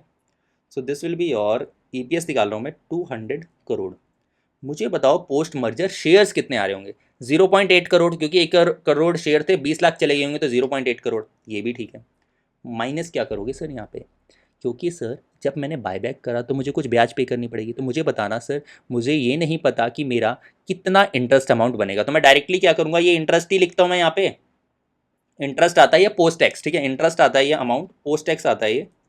सो वो हमें देखना पड़ेगा कि आंसर में इन्होंने किस तरीके से ले रखा है, ठीक है। सो ये एक बार निकालते हैं सर इंटरेस्ट अमाउंट इससे बन कितना रहा है, क्योंकि सर पैट में से खाली यही तो माइनस करना पड़ेगा ना, और क्या माइनस करूंगा, और कुछ करूंगा नहीं। सो मुझे बताओ एक बार इसका आंसर आ कितना रहा है, तो ये 0.8 है, वो एक बार चेक करेंगे हम लोग कि एग्जैक्टली कितना पूछा हुआ है। सो बाकी जो मुझे यहाँ तक दिख रहा है तो सर ये 3696 रुपीज़ का मेरा टोटल नेट में आ रहा है। कितना आ रहा है सर 3696, और अगर मैं इंटरेस्ट कैसे निकलता बताओ मुझे। सर मेरा जो भी बायबैक अमाउंट होगा उसमें 15% का इंटरेस्ट, उसमें जो है सर 15% का इंटरेस्ट लगा होगा। सो ये मेरा इंटरेस्ट अमाउंट आ रहा है, और मल्टीप्लाई किससे करा होगा मैंने, 1 माइनस पोस्ट टैक्स। तो ये अगर सर अमाउंट आ रही है तो पोस्ट टैक्स ही आ रही है, तो इसको प्री टैक्स करो कितना आएगा, तो दिस इज 70%, तो दैट इज 52.8 आ रहा है। तो 52.8 आ रहा है मेरा, यानी कि आई कैन से 52.8 करोड़ का मतलब हो जाएगा इंटू 100 अगर आप कर लोगे, so this will be your 5280 lakhs की इंटरेस्ट अमाउंट आ जाएगी। क्या आपको बात समझ आई, लॉजिक समझ आया? अगेन मैं रिपीट कर रहा हूँ सर, ये जो इंटरेस्ट का अमाउंट आता है ये किस तरीके से आता है, तो अगर आप देख पाओगे ये जो हमने निकाल लिया that is post tax amount, ये बना कैसे होगा ध्यान से देखना। सर इंटरेस्ट का अमाउंट आ रहा होगा, बाईबैक अमाउंट मुझे नहीं पता, उस पर ब्याज लगी होगी 15% लगा दी, उसके बाद इंटरेस्ट आता है, और इसको मैंने करा होगा 1.03 पोस्ट टैक्स, और ये किसके बराबर आ गया मेरा 36.96 की, इसको यहाँ ले जाऊंगा वो हो जाएगा, तो ये काम हो गया। दूसरा क्या पूछ रहा है कि बताइए लोन अमाउंट कितना रेज करा होगा। सर अगर आपको ब्याज पता है तो क्या लोन अमाउंट नहीं पता कर सकते? मुझे बताओ लोन अमाउंट जो होती है उस पर अगर आप 15% का ब्याज लगाते हो वो किसके बराबर आएगा आपकी, इसके 15% नहीं था, आई गेस 8% था इसमें इंटरेस्ट रेट, 8%, तो इसका 8% ये हो जाएगा। तो मुझे बता दो लोन अमाउंट कितना है, तो 5280 ये है एंड डिवाइडेड बाय 0.08 हो जाएगा, तो दैट इज 66,000 आ जाएगा लैक्स। क्या बिल्कुल आसान सा क्वेश्चन था। अब देखो, अब आपको लोन अमाउंट भी पता है, अब आपसे पूछ रहा है बताइए कितना प्रीमियम आपने पे करा है ओवर द मार्केट प्राइस, तो बायबैक प्राइस कैसे निकलेगा, तो सर बायबैक प्राइस निकलेगा कितना आपका करंट मार्केट प्राइस है plus plus plus plus premium, ठीक है, प्लस प्रीमियम। सो मेरा करंट मार्केट प्राइस 3000 रुपीज़ था, मुझे प्रीमियम नहीं पता, और मैंने कितने शेयर्स पे ये निकाला होगा, मेरे 20 लाख शेयर्स पे, और मेरे को बायबैक अमाउंट ज़रूर पता है, लोन अमाउंट ज़रूर पता है 66,000 लाख है, इसको सॉल्व करोगे तो प्रीमियम निकल जाएगा। तो 66,000 डिवाइडेड बाय 20 जैसे ही करा आपने, ये 3300 आ जाएगा, माइनस 3000 करेंगे, सो 300 रुपीज़ का प्रीमियम आ जाएगा। इसके बाद क्या पूछ रहा है बताइए, percentage of premium over the current market price 10% का डायरेक्टली आ रहा है, क्योंकि 3000 का 10% 300 रुपये बन जाएगा। इसका आंसर चेक करते हैं, बहुत इंपॉर्टेंट क्वेश्चन था सर, इसको जरूर से देख के जाना आप। तो CA अच्छा CA और CCC, CA तो आ ही गया है ना, तो देखो एक बार इसका आंसर, सर CA और CCC, क्या बिल्कुल मज़ेदार क्वेश्चन था सर। ये बायबैक का क्वेश्चन मैं अभी भी कह रहा हूँ, वो वाला भी देख के जाना जो डिस्क्रिप्टिव में आता है, और ये भी देख के ज़रूर जाना, आ सकता है पेपर में। इसके बाद ये वाला क्वेश्चन भी अगेन, ये वैसे अभी आया था एग्जाम के अंदर, इन्होंने एक मेन क्वेश्चन था बैंक मर्जर वाला, एक ही क्वेश्चन है, उससे ही जो है ये MCQs बनाए थे, तो अगर आपको वो आता है तो ये क्वेश्चन आप आराम से कर लोगे। सो अगर आप देखोगे सर, इसके हम क्वेश्चन ज़्यादा बचे नहीं है, 2 ही क्वेश्चन बचे हैं मर्जर्स एंड एक्विजिशन के, ऑलमोस्ट हमारे 40-50 मिनट हुए हैं अभी, और हम ये कंप्लीट करने वाले हैं। देखो case scenario number 8, Ujjwal bank limited and Suraksha bank limited are scheduled banks to merge, तो दोनों बैंक क्या होने वाले हैं, मर्ज होने वाले हैं।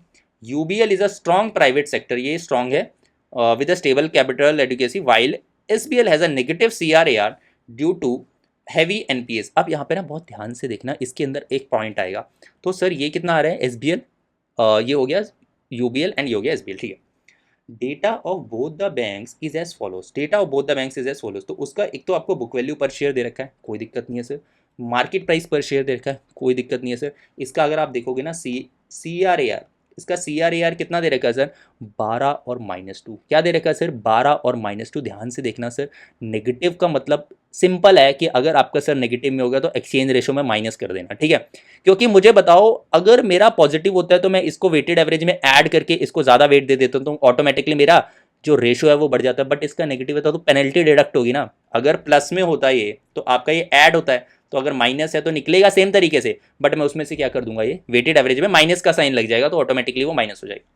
एनपीए में आपको पता है सर, एनपीए नेगेटिव पैरामीटर होता है, तो यहाँ पे जब एक्सचेंज रेशो निकलता है तो वो उल्टा निकलता है, ऊपर एक्वायरर आएगा नीचे टारगेट आएगा, ये बात ध्यान रखनी है। उसके बाद नंबर ऑफ शेयर्स बता रखे हैं, पीई रेशो बता रखा है, ध्यान देखना। आपसे बोला स्वैप रेशो में बुक वैल्यू को 20% वेट देंगे, एमपीएस को 40% वेट देंगे एंड सीआरएआर को 20% वेट देंगे। सो आपसे क्या पूछ रहा है, एंड बैलेंस को एनपीए, यानी कि कितना बच गया एनपीए के लिए, 20, 40, 60, 20, ये भी 20% हो गया। So it is asking for swap ratio, बताइए। तो 4 स्वैप रेशो निकलेंगे, one is on the basis of BVPS, second is on the basis of MPS, third is on the basis of CRAR and the last is NPA, ठीक है। तो BVPS का बताओ सबसे पहले कितना आएगा, मेरी बुक वैल्यू पर शेयर डिवाइडेड टारगेट की डिवाइडेड बाय एक्वायरर की, तो टारगेट कौन था, एसबीएल था। सो 25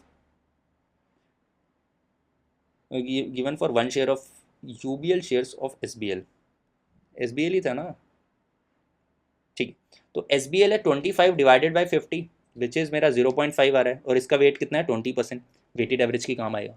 मुझे बताओ एमपीएस के बेसिस पे कितना है, तो एमपीएस भी सेम ही रहेगा सर, 50 डिवाइडेड बाय 200, तो डेट इज़ 0.25 इंटू 20%, इसका कितना रेशो है 40%। बताओ CRAR क्या होगा सर, नेगेटिव में आ जाएगा, बाकी आपको उल्टा नहीं करना है, इसके अंदर पैरामीटर तो वही है।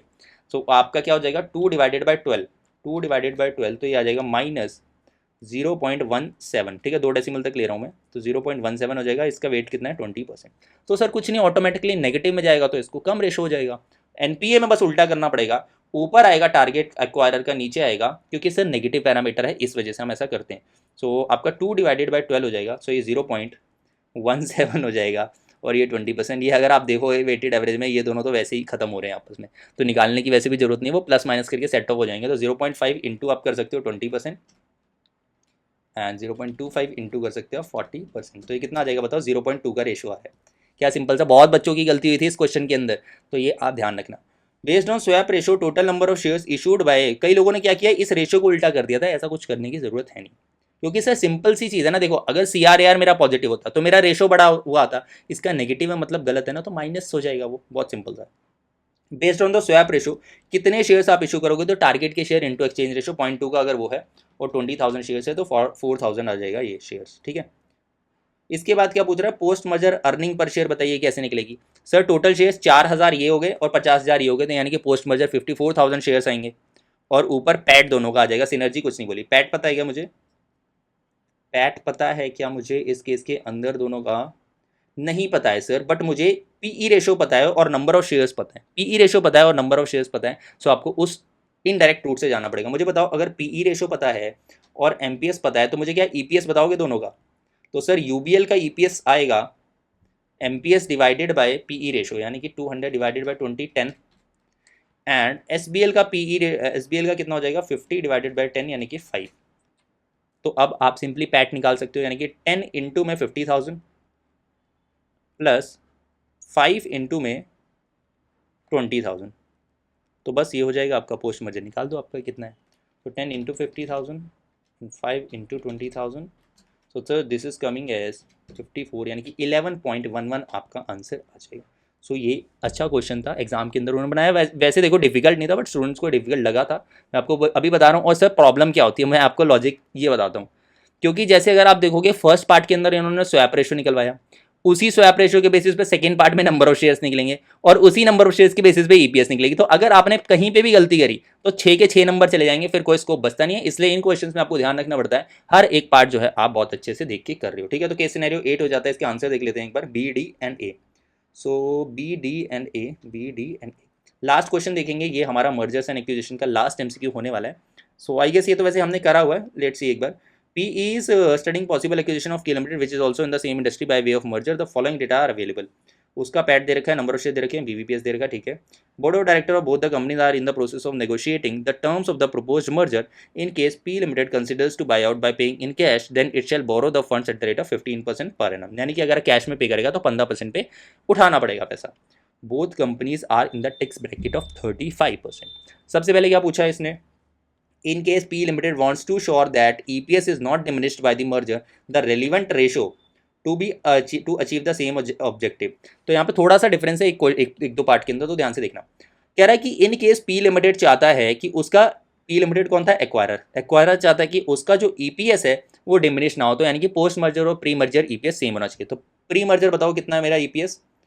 सो यहाँ पे आप निकालना पड़ेगा आपको 10 लाख डिवाइडेड बाई 2 लाख, तो ये EPS भी लिख लो यहाँ पे, और कितना आ जाएगा आपको 5, और ये कितना हो जाएगा 6, ठीक है। तो वही है, तो आपका बताओ मुझे क्या हो जाएगा इस केस के अंदर।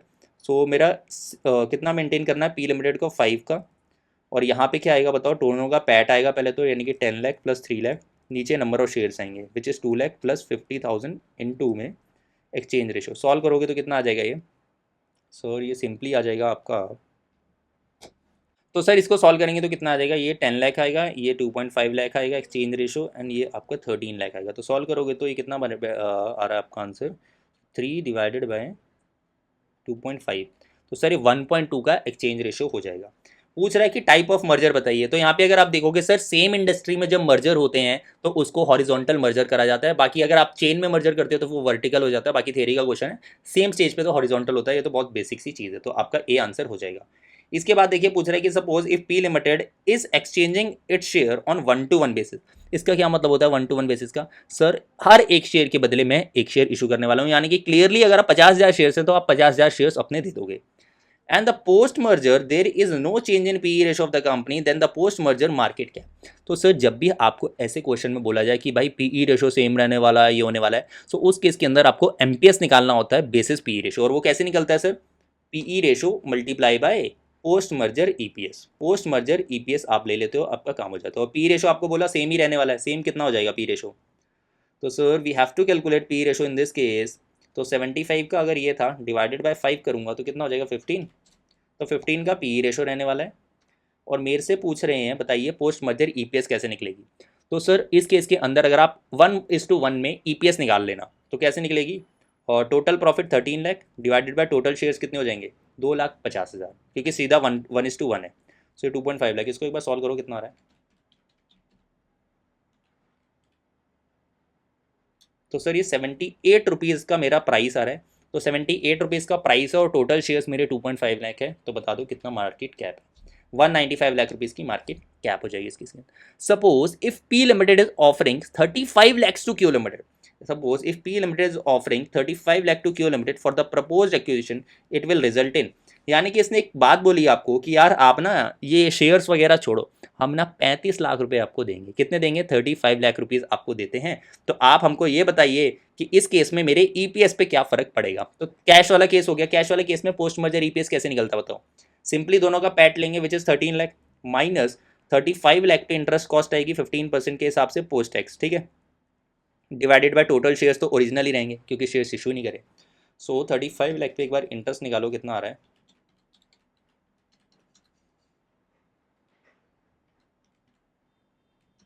तो सर इसमें जो ईपीएस आ रहा है वो 4.79 का आ रहा है। और मेरा पहले ईपीएस कितना था बताओ? पहले ईपीएस था मेरा 5 रुपये का। तो यहाँ पे भी क्या हो रहा है सर? ईपीएस डाइल्यूट हो रहा है। इसके बाद एक और चीज़ पूछी इन्होंने। Suppose instead of a friendly take over P limited attempts a hostile take over, यानी कि जबरदस्ती एक्वायर करना चाह रहे हैं किसको? क्यू लिमिटेड को। तो Q limited to defend itself offers a substantial compensation to its manager in the event they are remove to take over. तो ये क्या कर रहे हैं? सब्सटेंशियल कंपनसेशन ऑफर कर देते हैं अपने मैनेजर को, यानी कि अगर इनको निकाला जाएगा ना तो इनको बहुत ज़्यादा हाई पैसा देना पड़ेगा। तो जो पी है थोड़ा सा डिस्करेज होगा कि ना खरीदा जाए। तो यहाँ पे बोला गया this defensive technique adopted by Q limited is called. इसका जो टेक्निक का नाम होता है वो होता है sir golden parachute. Golden parachute क्यों बोलते हैं सर इसको? क्योंकि गोल्डन पे आउट होता है। जैसे ही इनको रिमूव करा जाएगा तो अच्छा खासा पे मिलता है किसको? ये जो मैनेजर्स होते हैं। तो वो थोड़ा सा एक बार डाउट होगा पी लिमिटेड को खरीदना चाहिए नहीं खरीदना चाहिए। तो इसी के साथ से मर्जर्स एंड एक्विजिशन के हमने सारे एमसीक्यू कर लिए within 1 hour. Within 1 hour हमने जो है सारे एमसीक्यू कर लिए हैं यहाँ पे। एंड आई होप सो ये क्वेश्चन अगर एग्जाम के अंदर आ गए तो आप आराम से कर पाओगे। तो एक बार मुझे बताना जरूर सर यहाँ तक मजा आया नहीं आया। इसके आंसर देखेंगे CBDBD। तो एक बार देखो CBDBD और फर्स्ट और सेकंड का कितना है? ओ बी और ए, ठीक है। तो अच्छा सी मैंने कहाँ देखा? ये बी है और ए, ठीक है। ये BA एंड DBD। देखो एक बार BA एंड DBD। तो इसी के साथ सर हमारे जो मर्जर्स एंड एक्विजिशन के एमसीक्यूज हैं खत्म हो जाते हैं, ठीक है। अब बढ़ते हैं बिजनेस वैल्यूएशन में। देखो ज़्यादा एमसीक्यू है ही नहीं। अगर आप देख पाओगे सर सिर्फ 2 ही क्वेश्चन दे रखे हैं किसके अंदर? बिजनेस वैल्यूएशन के अंदर। तो क्विकली देखना, इसमें एक ईवीए वाला टॉपिक टेस्ट हुआ है दोनों के अंदर। दोनों के अंदर ही सर ईवीए वाला टॉपिक टेस्ट हुआ है। तो एक बार मैं आपको करा देता हूँ ये वाले। एंड बिजनेस वैल्यूएशन से आने के कम चांस है, बाकी आने को तो देखो कुछ भी आ सकता है। तो हमको जो क्वेश्चन दे रखे हैं वो करने है। सो आप स्टार्ट कर लेते हैं एक बार पार्ट बी जो कि बिजनेस वैल्यूएशन का होने वाला है। ध्यान से देखना सर। सबसे पहले मैं आपको ईवीए का टॉपिक बता दूं। ईवीए क्या होता है? ईवीए बेसिकली होता है जब भी कंपनी पैसा उठाती है किसी से, जब भी कंपनी पैसा उठाती है किसी से, क्या उसको उस पर कुछ अर्न करके देना पड़ेगा, जिसको हम क्या बोलते हैं सर? Cost of capital. तभी तो इन्वेस्टर आपकी कंपनी में पैसा डाल रहा है ना, क्योंकि उसका एक रिक्वायर्ड रिटर्न है, एक रिक्वायर्ड अमाउंट है जो उसको चाहिए। तो आपको उतना तो अर्न करना पड़ेगा, वरना तो फिर शेयर होल्डर कहीं और पैसे लगा लेता। आप तो शेयर होल्डर की वेल्थ ही खराब कर रहे हो। तो उस केस में क्या होता है सर? आपको कॉस्ट ऑफ कैपिटल के बराबर तो अर्न करना पड़ता है। और कैपिटल को हम यहाँ पे नाम देते हैं इन्वेस्टेड कैपिटल का। इतना तो अर्न करना है। आप मुझे ये बताओ कि आप इससे ऊपर अर्न कर रहे हो नहीं कर रहे हो? तभी तो आपने कुछ वैल्यू ऐड करी ना। इतना तो वो कहीं और डालता तो भी उसको मिल ही जाता, तो उसका तो कोई फायदा नहीं है। तो माइनस बताओ। यहाँ पे लेते हैं हम लोग नो पैट। यहाँ पे हम लोग क्या लेते हैं? ये नो पैट आपने कितना अर्न करके दिया ओवर एंड अबव जितना आपको कमाना था। बस नोपैड में यहाँ पे एक नॉन कैश की एडजस्टमेंट होती है कि अगर आपने कोई प्रोविजन वगैरह या अकाउंटिंग एंट्री डाल रखी है तो वो आपको ऐड करनी पड़ेगी। सेम अगर नॉन कैश है तो इन्वेस्टेड कैपिटल में बढ़ाना पड़ेगा उस चीज़ को, और अगर आपके कोई ऐसे इंटेंजिबल एसेट्स हैं जो रिकॉर्डेड नहीं है तो वो भी आपको रिकॉर्ड करने पड़ेंगे। बाकी इस क्वेश्चन में उसका जिक्र नहीं आता है। इसमें मेन आपको जो फॉर्मूला याद रखना है वो यही रखना है कि आपका जो ये निकलता है NOPAT minus invested capital into में के। क्या बात क्लियर है? तो सर इस तरीके से आपका ये सॉल्यूशन हो जाएगा। आप ध्यान से समझना सर, सबसे पहले आपको बोला कि बताइए weighted average cost of capital बताइए अप्रॉक्सीमेटली ऑफ वाई लिमिटेड। तो ध्यान से क्वेश्चन पढ़ेंगे पहले तो। During one business meeting ABC limited one of the members presented data relating to 3 companies XYZ whose operating income are equal. Operating income पता है कि आपको क्या होता है सर? EBIT को ही ऑपरेटिंग इनकम बोला जाता है। और नोपैट क्या होता है? पोस्ट नोपैट होता है net operating profit after tax, यानी कि ऑपरेटिंग प्रॉफिट EBIT को पोस्ट टैक्स किया जाता है। ध्यान से देखो, इसमें आपको इन्वेस्टेड कैपिटल गिवन है, debt to assets ratio given है, debt to assets ratio given है, चलेगा। उसके बाद आपको शेयर्स आउटस्टैंडिंग गिवन है, post tax cost of debt given है, पोस्ट टैक्स गिवन है सर, यानी कि आपको टैक्स यहाँ से माइनस करने की नीड नहीं है। कॉस्ट ऑफ इक्विटी गिवन है, ऑपरेटिंग इनकम गिवन है, टैक्स रेट आपको 35% बोला है, और PE रेशो कितना है? 10 टाइम्स। ध्यान से देखना इस क्वेश्चन को। इट इज आस्किंग बताइए weighted average cost of capital बताओ वाई की। कैसे निकलती है sir weighted average cost of capital? KE into में weight of equity plus KD into में वेट ऑफ डेट, इसी तरीके से निकलती है। तो मुझे बताओ वाई लिमिटेड के लिए कैसे निकलेगी KO। तो simply what you have to do, इसकी KE लेनी है 22% की, और इसकी बताओ डेट टू इक्विटी रेशो कैसे निकलेगा। सर बहुत सिंपल सी चीज़ है, अगर 50% आपका टोटल एसेट का डेट है तो 50% क्या हो जाएगा? इक्विटी हो जाएगा। तो वो आप डायरेक्टली रेशो वहाँ से यूज़ कर सकते हो, क्योंकि डायरेक्टली यहाँ पे डेट और इक्विटी की अमाउंट आपको नहीं गिवन है, ठीक है। वैसे भी आप समझ सकते हो कि 40 लाख का फिर आप उस तरीके से निकालो, बट बेटर यही है डेट टू एसेट रेशो का सिंपल सा ये मतलब है कि आपका इक्विटी बाय डेट कितना है, सॉरी इक्विटी अपॉन में इक्विटी प्लस डेट कितना है। तो ये 0.5 ऑलरेडी दे रखा है क्वेश्चन के अंदर, और KD कितना है? 8.45, पोस्ट टैक्स डायरेक्टली दे रखा है, और ये 0.5 है क्योंकि वेट ऑफ डेट है। बताओ कितना आ रहा है? 22 इंटू 0.5, 8.45 इंटू 0.5, तो सर ये आ रहा है 15.23%, 15.23%। तो इसका आंसर हो जाएगा सर B। क्या बिल्कुल सिंपल सी चीज़ है। उसके बाद पूछ रहे EVA बताइए X की। अगर X की EVA निकालनी है तो क्या X का भी KO निकालना पड़ेगा पहले। सो X का KO ने बताओ कितना आ रहा है? X का KO निकालेंगे तो सेम तरीके से 26%, इसका debt equity ratio debt to assets कितना है? 0.8। तो यानी कि आपका 0.80% तो डेट से है, 20% इक्विटी है, तो इसका 0.2 हो जाएगा, प्लस इसका डेट कितना है? 10.4 इंटू 0.8, बताओ कितना आ रहा है?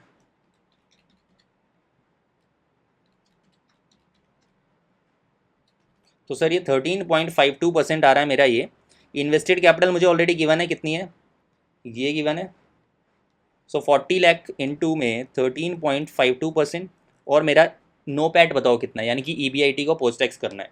सो ऑपरेटिंग इनकम 10 लाख की, और कोई तो एडजस्टमेंट है नहीं, तो 10 लाख माइनस इसका टैक्स कितना है? 35%, तो ये 6.5 लाख हो जाएगा। तो इसका सॉल्यूशन बता दो बस कितना आ रहा है? 40 इंटू 13.152% माइनस 6.5, तो ये जाएगा सर 1.24 आ रही है मेरी इकोनॉमिक वैल्यू एडेड। सर जब आप इसको सॉल्व करोगे ये आ रहा है मेरा 1.092, यानी कि 1,09,200 आ जाएगा A part answer. Then it is asking बताइए द प्राइस पर share of Z limited. Price पर शेयर जेड का डेटा देखना पड़ेगा एक बार आपको सर। कॉस्ट एक तो टोटल इन्वेस्टेड कैपिटल पता है मुझे, डेट टू एसेट्स रेशो पता है, शेयर्स आउटस्टैंडिंग पता है आपको, उसके बाद आपको post tax cost of debt भी पता है, कॉस्ट ऑफ इक्विटी भी पता है, एंड ऑपरेटिंग इनकम भी पता है। मुझे बताओ सर इस केस के अंदर आप प्राइस कैसे निकाल सकते हो? क्या कोई दिख रहा है तरीका आपको निकालने का? मुझे सर ये दिख रहा है कि इसका इंडस्ट्री का PE रेशो 10 है, तो अगर मेरे को PE रेशो पता है 10, तो अगर मेरे को यहाँ पे EPS का नंबर मिल जाए तो मैं MPS निकाल सकता हूँ। बट सर Z का EPS निकलेगा कैसे, ये देखो ध्यान से। सर EPS निकालने के लिए सबसे पहले तो आपको EBIT चाहिए होगा। बताओ EBIT कितना दे रखा है? 10 लाख रुपीज़। मुझे बताओ अगर मुझे पैट पे जाना है, EPS पे जाना है, तो मुझे पैट निकालना पड़ेगा माइनस इंटरेस्ट। इंटरेस्ट कितना आएगा यहाँ? सर अगर 40 लाख मेरा टोटल इन्वेस्टेड कैपिटल है, 20% का 0.2 का मेरा डेट रेशो है, यानी कि इसमें से डेट कितना हो जाएगा मेरा, इसको मल्टीप्लाई करके 8 लाख रुपीज़ डेट हो जाएगा। 8 लाख का डेट है, पोस्ट टैक्स और कॉस्ट ऑफ डेट आपको कितनी बता रखी है? 9.75%। तो ये कॉस्ट ऑफ डेट कितनी है पोस्ट टैक्स? तो मुझे पहले तो इसको प्री टैक्स निकालना पड़ेगा, क्योंकि मैं यहाँ से माइनस कर रहा हूँ। So what I have to do is ये जो 9.75% है, दिस इज रिप्रेजेंटिंग माई 65, यानी कि 15% प्री टैक्स हो जाएगी मेरी। ये पता समझ आया आपको प्री टैक्स कैसे निकाली? सर अगर पोस्ट टैक्स आपकी 9.75% है तो दिस इज 65%, 65% है अगर ये, तो आपका 100% कितना हो जाएगा, तो 15% वो आ जाएगा। तो 15% की अगर आपकी कॉस्ट ऑफ डेट है, तो मुझे बताओ 8 लाख पे ब्याज कितना बनेगा। सो सर 8 लाख पे 15% निकालोगे जब आप, तो दिस इज कमिंग एस 1,20,000। बस इसीलिए वो ध्यान देना था कि सर उन्होंने वो पोस्ट टैक्स दे रखा था, मैं यहाँ से डायरेक्ट पोस्ट टैक्स माइनस करके फिर टैक्स माइनस करता तो मेरा आंसर गलत हो जाता। तो यार है कितना बताओ, 8,80,000। अब ये तो EBT हो गया, इसमें से टैक्स माइनस करोगे तो बताओ कितना हो जाएगा टैक्स, 35% माइनस कर देना। तो सर ये आ रहा है 5,72,000। तो 5,72,000 का अगर मेरा ये पैट आ रहा है, और नंबर ऑफ शेयर्स बताओ कितने हैं इसके, 2 लाख शेयर्स है, तो डिवाइड बाय 2 लाख करके पहले EPS बताओ इसका। सर 2.86 रुपीज़ का EPS आ रहा, और मेरे को पी रेशो पता था already.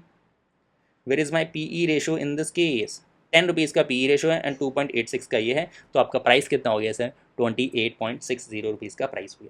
Then it is asking for market capitalization, simply आपको 28.6 को मल्टीप्लाई कर देना है नंबर ऑफ शेयर से, विच इज 2 लाख शेयर्स। तो ये 160 वाई लिमिटेड, अच्छा वाई लिमिटेड की पूछ रहा है मार्केट कैप। तो सर अगर वाई लिमिटेड की मार्केट कैप पूछ रहा है तो मुझे वाई का भी अब निकालना पड़ेगा एमपीएस। तो सेम तरीके से मैं क्या करूंगा, वाई का पहले एमपीएस निकालूंगा, फिर मेरा काम होगा। तो इसके अंदर भी फिर मुझे पैट निकालना है। अब कैलकुलेटर पे थोड़ा सा डायरेक्ट करते हैं। 8.45 अगर 65% है तो 13% का प्री टैक्स है। और अब निकालो कैसे निकलेगा सर, 10, ध्यान से देखना वाई लिमिटेड का है। सो 10 लाख तो है ही, ब्याज कितना आएगा बताओ, pre tax 13% cost of debt आ रही है, तो 40 लाख का 50% तो क्या है, डेट है, यानी कि 20 लाख रुपए का डेट है, और 20 लाख का 13% पे कॉस्ट निकालोगे तो 2.6 लाख आ जाएगा। तो ये बस निकाल दो, इसका पैट निकाल दो आप डायरेक्टली। तो -35% किया मैंने, और divide by number of shares कितने हैं इसके, 1,66,000। तो सर इसका जो EPS आ रहा है वो 2.89 समथिंग आ रहा है, 2.90 आ रहा है, ठीक है। 2.90 का मेरा आ रहा है EPS, और इंटू करूँगा तो 29 रुपये का शेयर प्राइस आएगा, और 29 रुपये को मल्टीप्लाई करूँगा 1,66,000 शेयर से। तो सर ये 48,14,000 या 10,000 के अप्रॉक्स आएगा, तो आंसर नंबर बी हो जाएगा। लास्ट में पूछ रहा है सर एक्स लिमिटेड का EPS, सेम तरीके से एक्स लिमिटेड का करना पड़ेगा, यानी कि इसका पोस्ट प्री टैक्स निकालो पहले, तो कॉस्ट ऑफ डेट तो 0.65 किया, तो 16% ये हो जाएगी, 16% हो जाएगी। तो अब निकाल दो, क्योंकि 40 लाख का 80% डेट है, यानी कि 32 लाख का डेट है। सो आपकी ब्याज कितनी बन जाएगी 32 लाख पे 16% के हिसाब से, 5,12,000 रुपये की। तो 10 लाख में से ये माइनस करना और माइनस टैक्स कर देना, divided by number of shares कर देना। तो ये आपका EPS आ रहा है सर 2.60 रुपीज़। सो आपका ये आंसर आ जाएगा। क्या ये मज़ेदार क्वेश्चन था एंड सिंपल सा क्वेश्चन था, ठीक है। तो इसके आंसर देखो एक बार, केस सिनेरियो 1 के आपके हैं BA तो देखो BA क्या बात क्लियर है सर, ये वाला MCQs भी हो जाता है आपका। एक लास्ट बचा हुआ है केस सिनेरियो, फिर हमारे सर ये 2 चैप्टर के MCQs खत्म बढ़िया से, ठीक है। देखो केस सिनेरियो नंबर 2, और सर जैसा अगर वीडियो का लाइक टारगेट 200 लाइक्स का रख रहा हूँ, अगर बढ़िया से आपने कराया एंड सपोर्ट दिखाया तो आगे के चैप्टर्स जल्दी आ जाएंगे। एंड क्योंकि देखो बनाने तो है ही मुझे, क्योंकि मेन फोकस तो मेरा वैल्यू ऐसा तो है नहीं कि जितने भी देखेंगे स्टूडेंट्स तो यूज़फुल तो उनके लिए रहने ही वाला है। तो मेरे हिसाब से तो ये सेम क्वेश्चन है, तो मुझे करना नहीं चाहिए। लेट मी जस्ट चेक एक बार, ठीक है।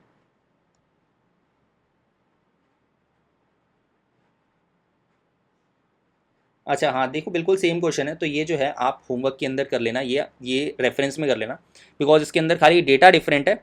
बाकी हाँ इसमें एक फ़ायदा आपको ये मिलेगा कि ये जो कॉस्ट ऑफ डेट दे रखी है ये प्री टैक्स दे रखी है। क्या मैं क्विक बेसिस पे इसको भी करा दूँ आपको जल्दी से, देखो ध्यान से देखना। तो मैं आपको जल्दी से करा रहा हूँ 2-3 मिनट के अंदर ही। सबसे पहले पूछ रहा है weighted average cost of capital बताइए अल्फा की, अल्फा ये है। तो अब मुझे यहाँ पे क्या इसको पोस्ट टैक्स करना पड़ेगा कॉस्ट ऑफ कैपिटल निकालते टाइम। सो मेरा फॉर्मूला क्या बन जाएगा, ध्यान से देखो सर, कॉस्ट ऑफ इक्विटी 26% की तो रहेगी, और इसका वेट कितना है 0.2, प्लस ये जो 16% है इसमें पोस्ट टैक्स करना पड़ेगा, यानी कि 1 माइनस 0.35 इंटू में करूँगा 0.8। बता दो कितना आ रहा है,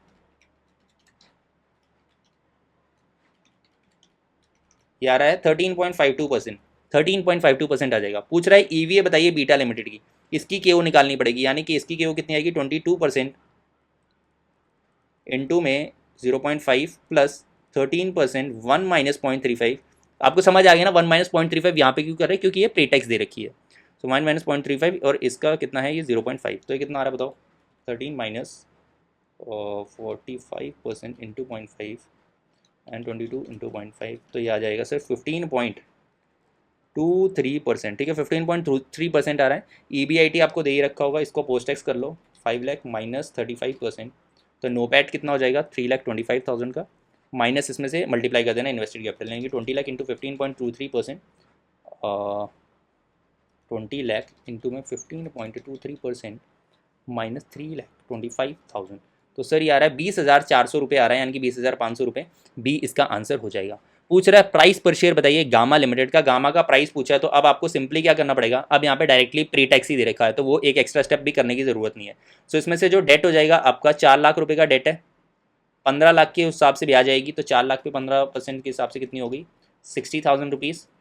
तो 60,000 रुपीज़ माइनस हो जाएगा एज अ इंटरेस्ट, और टैक्स माइनस हो जाएगा 35%, divided by number of shares करूँगा 1 लाख रुपये, तो ये 2.86 आ जाएगा। पी रेशो कितना है 11 का, तो ये कितना आ जाएगा सर 31.46 रुपीज़ का आंसर आ जाएगा। ठीक है, इसके बाद पूछ रहा है कि एस्टिमेटेड मार्केट कैप बताइए अल्फा लिमिटेड की, तो अल्फा की मार्केट कैप कैसे बताओगे, इसका भी प्राइस निकालना पड़ेगा। तो इसका प्राइस कैसे निकलेगा सर, इसमें मेरा डेट कितना है 16 लाख रुपये का, तो 16 लाख पे डेट आ जाएगा, इंटरेस्ट कॉस्ट 2,56,000 रुपये, 5 लाख में से वो माइनस होगा, माइनस 35% करेंगे, divided by number of shares करेंगे तो 61,000 आएंगे। सो इसका जो EPS आ रहा है 2.6 आ रहा है, और मल्टीप्लाई बाय PE रेशो करूँगा तो इसका MPS आ रहा है 28.6 का, तो 28.6 इंटू में नंबर ऑफ शेयर्स 61,000 आप कर दोगे तो आ जाएगा, तो 17,44,600 रुपये ये आ जाएगा। लास्ट में EPS पूछ रहा है, तो वो नॉर्मली आप निकाल सकते हो कि 10 लाख रुपये का डेट है, तो उस पर ब्याज कितनी बनेगी 1,30,000 रुपये, 5 लाख में से माइनस करना, डिवाइडेड बाय इसमें से माइनस टैक्स कर लेना, और divided by number of shares कर लेना विच इज़ 83,000, तो सर EPS आ रही है 2.90 रुपीज़ की। क्या बिल्कुल सिंपल सा क्वेश्चन था, एक बार इसको चेक करो। आंसर हमने 1 घंटे के अंदर सारे जो MCQs हैं वो कवर कर लिए हैं। सो एक बार आंसर बताओ मुझे इसका, ABCCB, ABCCB, तो ABCCNB। सर यहाँ पे देखोगे बहुत ही मज़ेदार तरीके से हमने सारी चीज़ें कवर कर ली है। इसकी जो PDF है आपको टेलीग्राम चैनल से मिल जाएगी, एंड वीडियो को लाइक ज़रूर कर देना एंड चैनल को सब्सक्राइब कर देना। ठीक है, और भी जो है बढ़िया बढ़िया वीडियोस आती रहेंगी, और अगर इसी के अंदर आपको कोई डाउट होता है तो आप जो है मुझसे कनेक्ट कर सकते हो, बाकी आप कमेंट सेक्शन में भी बता सकते हो, और अगर आपको कोई प्रॉब्लम है। ठीक है, तो मिलते हैं कि नेक्स्ट पार्ट के अंदर इसी सीरीज़ के अंदर जल्दी। ठीक है, तो ऑल द बेस्ट एवरीवन, बढ़िया से तैयारी करते रहो, बढ़िया से जो है हम रिजल्ट लेके आएंगे।